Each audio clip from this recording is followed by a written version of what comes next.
Well, let's discuss the latest leak with Charlie McGrath, founder of Wide Awake News. Hi there, Charlie. I gather you've seen a copy of this as well. As I say, we're still trying to corroborate it. But how realistic does this plan sound to you? Do you see what's been happening so far matching up with what's proposed here? Certainly, and thank you for having me. I guess the legitimacy of this leaked document, time will tell if it's the real thing or not.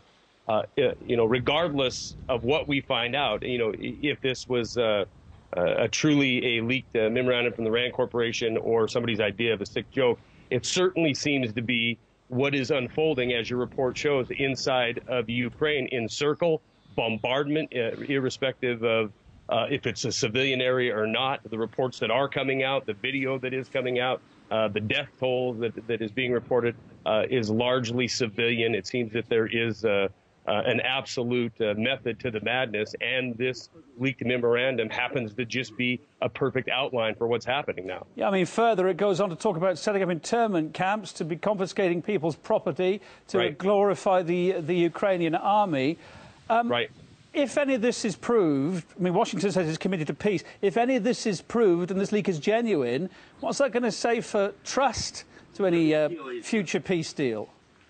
Well, I think the idea of a future peace deal, at least in the mind of the West and the Chocolate King Poroshenko, is long since left the building.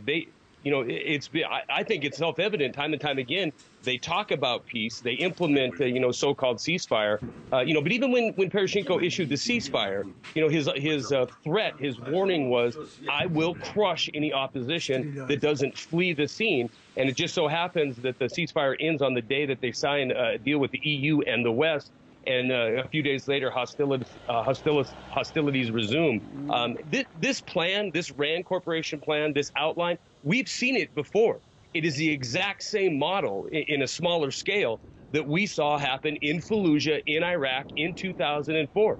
Isolate, devastate, build an enemy where it doesn't exist, and convince the world that only, the residents of this 300,000 person city, every single person left there is an enemy of the state and must be eliminated and destroyed.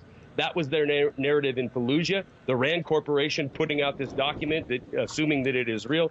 This is the blueprint for what they're doing inside of eastern Ukraine as well. Again, assuming this is real, we keep stressing this because we can't corroborate it at the moment. It appears to be, but we've still got to, dot the I's, cross the T's on this one, most certainly. But how influential is the Rand Corporation? Would they be listened to if this was true, and if what was being recommended here was going to be acted on? Absolutely. The Rand Corporation is a key element in the military-industrial complex. It would absolutely be listened to. And, you don't have to take RT or my word or any other reporting agency's word for it. Look at the results on the ground. This is exactly what's going on. Internment camps, complete evisceration of any kind of opposition. It's Orwellian. Indeed, we haven't seen the half of it yet, as you're saying. OK, Charlie McGrath, founder of Wide Awake News, thank you for your thoughts. Thank you.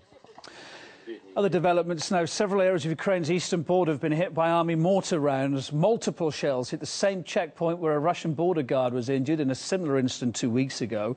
Local authorities say they haven't endured any casualties this time in this latest attack, but that several key pieces of infrastructure were damaged.